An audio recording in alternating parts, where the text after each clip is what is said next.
Responsibility, it's simply your ability to respond to situations, your proficiency and the skill you have in responding to situations that might usually invoke judgment, blame, anger, resentment, division, desires. On the other side of that, your ability to respond also depends upon the situation. It depends on the context. For example, manipulation.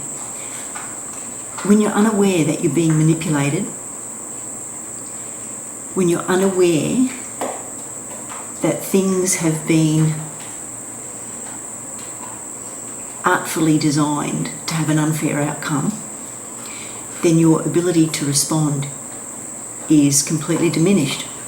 Now I want to talk about reconnection, specifically with your dog.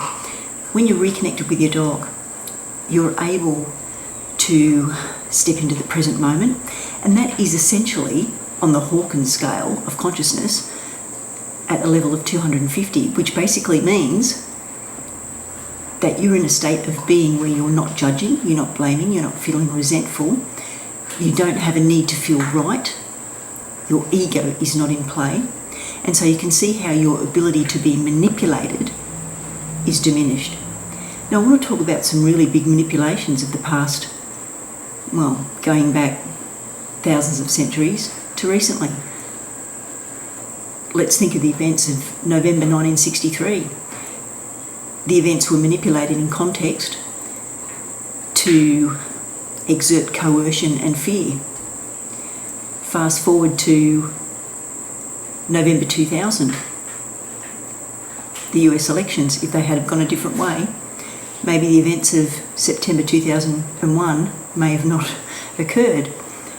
Maybe we would have pursued something different with respect to the way we feel about climate. And let's look at how we're being manipulated with respect to science. Science can be controversial because it's going against what other scientists say. But with respect to climate change, just as an aside, what if the worst thing is about climate change, if we did actually make plans to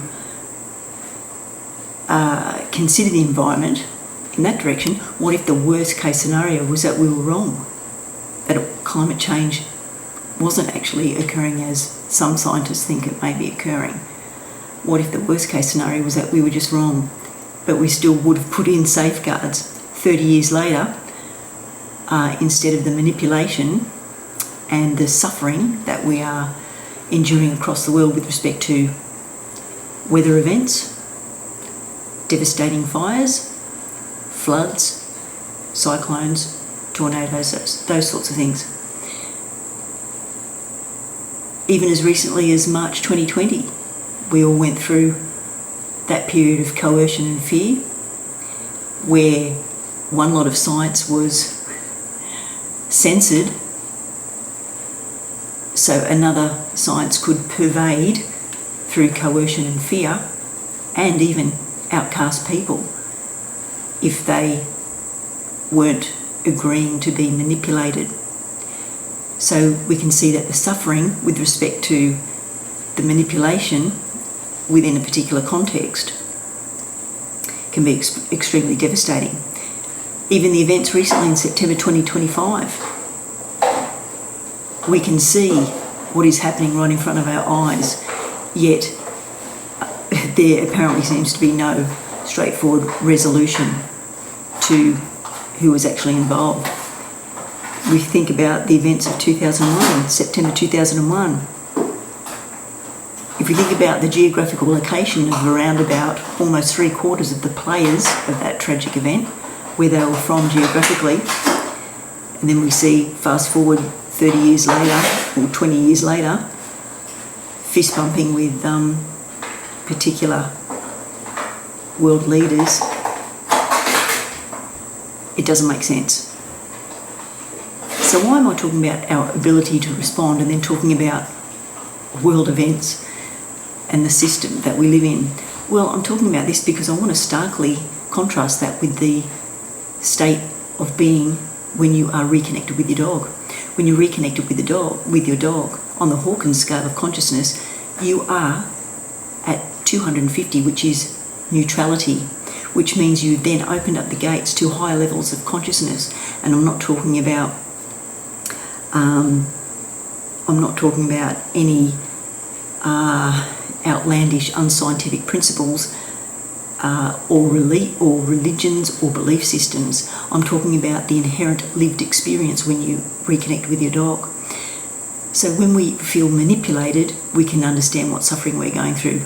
When we're reconnected with our dogs, we are then in a situation, and being reconnected with your dog and the relationship and the context, what the heck context does that have to do with world events? Well, it has to do with the manipulation that you as a human being are undergoing and suffering as a result because of your level of consciousness with respect to the Hawkins Scale of Consciousness.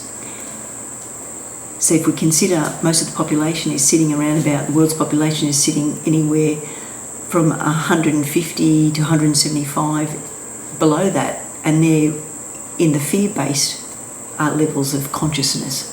And so we're dealing with shame, guilt, apathy, grief, fear.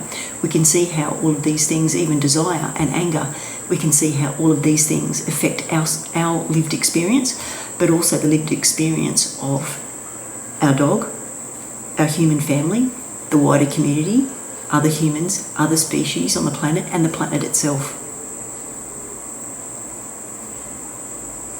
One more historical piece of information, putting it into context. When you believe in something, that could be a religion, that could be science, you're already limiting yourself. Your ability to respond isn't enhanced because you are limiting yourself to the parameters or the ethical or moral or code of conduct that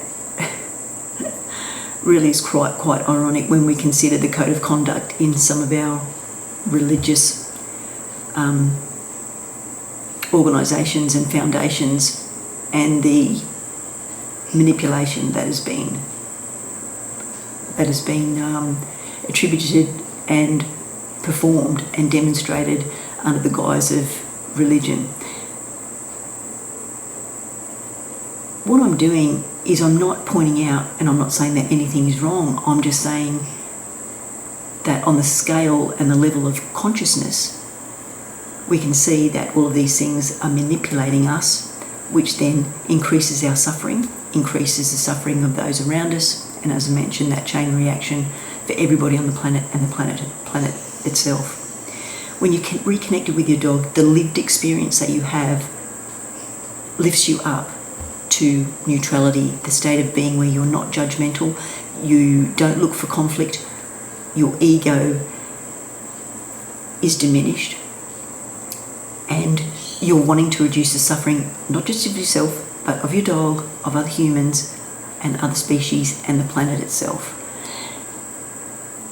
It's a state of being, and it also means that before you reach the stage of neutrality, the state of being before that is courage. And that means that having the courage to do something is actually going against what is mainstream belief, what is mainstream acceptability.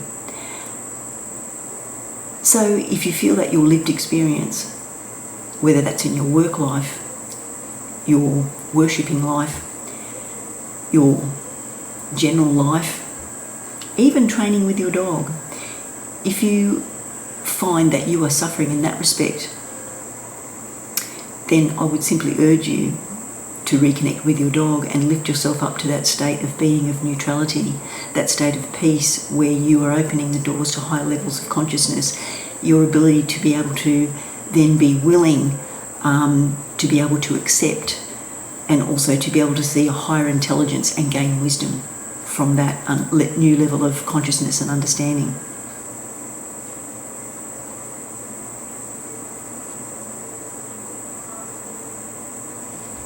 We'll talk again soon.